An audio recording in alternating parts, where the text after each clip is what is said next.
Hey there, book lovers and mystery enthusiasts. Welcome back to Inspired Book Reviews, where we dive into the world of books, one page turner at a time. I'm Susie, your guide to all things literary, and today, we are stepping into the chilling world of true crime with a book that's as mysterious as it is thought-provoking. Have you ever heard of the unsolved disappearance of Joan Risch? If not, buckle up, because we are about to explore A Kitchen Painted in Blood, The Unsolved Disappearance of Joan Risch by Stephen H. Ahern. This book takes us back to 1961, to a quiet Massachusetts town where a young mother vanished without a trace, leaving behind a bloody kitchen and a trail of unanswered questions. Intrigued? Let's dive in. Alright, let's start with the basics. A Kitchen Painted in Blood is a true crime book that meticulously reconstructs the events surrounding Joan Risch's disappearance.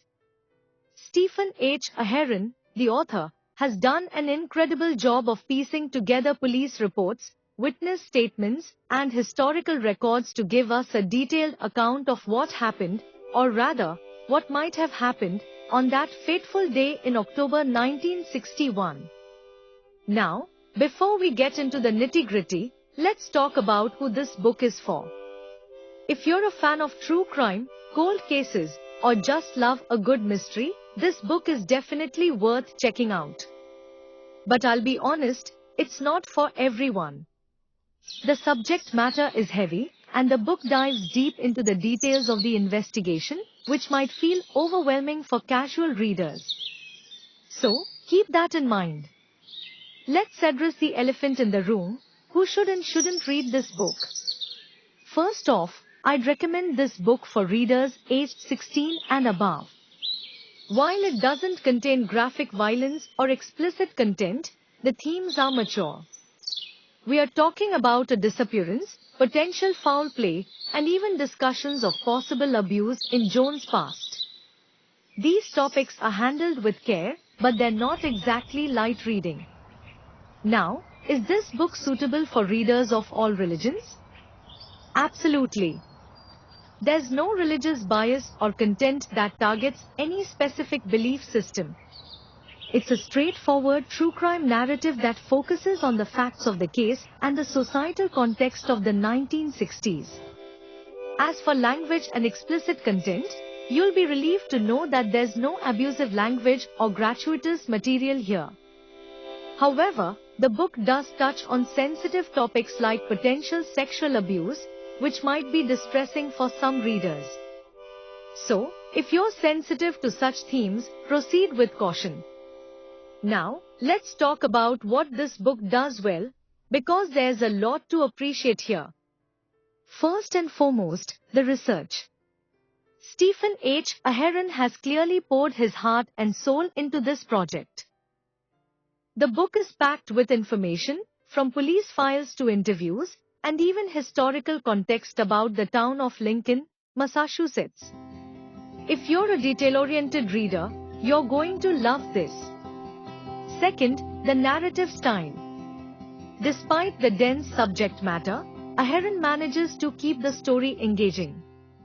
It feels like you're unraveling the mystery alongside him, which makes for a compelling read. And let's not forget the balanced analysis. Ahern doesn't push one theory over another. Instead, he lays out the evidence and lets you, the reader, decide what you think happened to Joan Risch. It's a refreshing approach in a genre that often leans towards sensationalism. Lastly, I have to mention the historical context. The book gives you a fascinating glimpse into. Of course, no book is perfect, and A Kitchen Painted in Blood is no exception. One of the main issues is the repetition. Ahern's commitment to thoroughness is admirable, but at times, it feels like he's going over the same points again and again. This might be a bit much for readers who prefer a more streamlined narrative. Another drawback is the speculative nature of some of the theories. While Ahern is careful to label them as such, some readers might feel that certain hypotheses are given more weight than they deserve. And then there's the lack of resolution.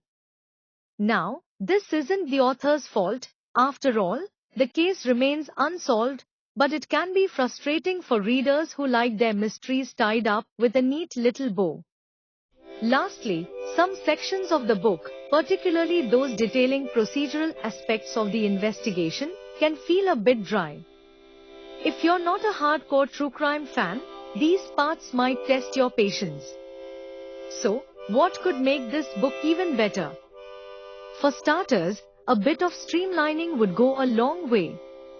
Cutting down on repetitive details would make the book more accessible to a broader audience. I also think the book could benefit from more emotional depth. While it's great at presenting the facts, it doesn't delve as deeply into the emotional impact of Joan's disappearance on her family and community as it could. And hey, how about some visual aids? Maps, photographs, or timelines would make it easier to follow the events and add a more immersive element to the story. Lastly, I would have loved to see a deeper exploration of how modern forensic techniques could be applied to this case. It's touched on briefly, but there's so much potential there. Alright, time to wrap this up.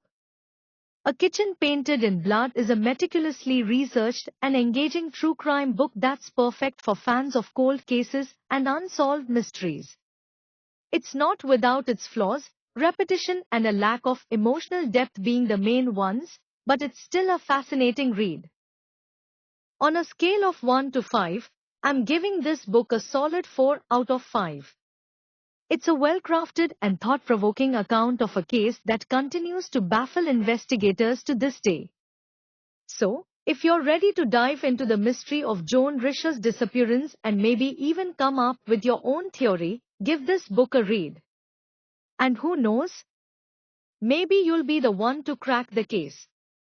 That's it for today's review, folks. If you've read A Kitchen Painted in Blood or have your own theories about Joan Risch's disappearance, drop a comment below. I'd love to hear your thoughts. And if you enjoyed this review, don't forget to like, subscribe, and hit that notification bell so you never miss an episode of Inspired Book Reviews.